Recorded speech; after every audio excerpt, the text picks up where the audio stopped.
1940ஆம் ஆண்டு உணர்வுகளை அளக்க முடியும்.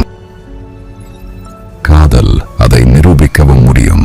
அவனது காதல் நினைவுகள் சேகரிக்கப்படுகின்றன.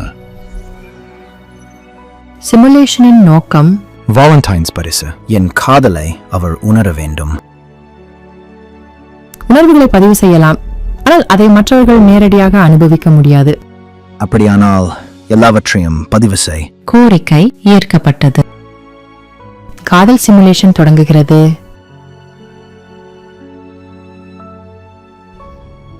காதல் இனி ஒரு உணர்வு மட்டுமில்லை. அதை அளக்கவும், பகுப்பாய்வு செய்யவும், மீண்டும் உருவாக்கவும் முடியும்.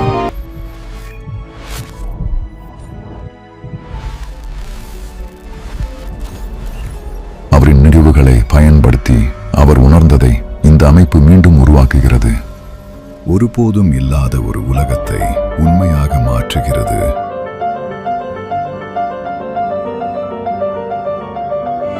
இது ஒரு சிமுலேஷனாக இருந்தாலும் அவள் இழப்பை அவன் உண்மையாகவே உணர்கிறான்.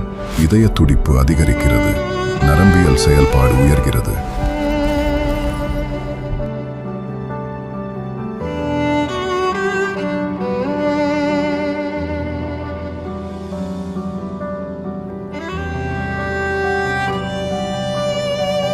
அந்த ஒரு தருணத்தில் இயந்திரம் அது உணர முடியாத ஒன்றை கற்றுக்கொள்கிறது. வாலண்டைன்ஸ் பரிசு தயாராக உள்ளது.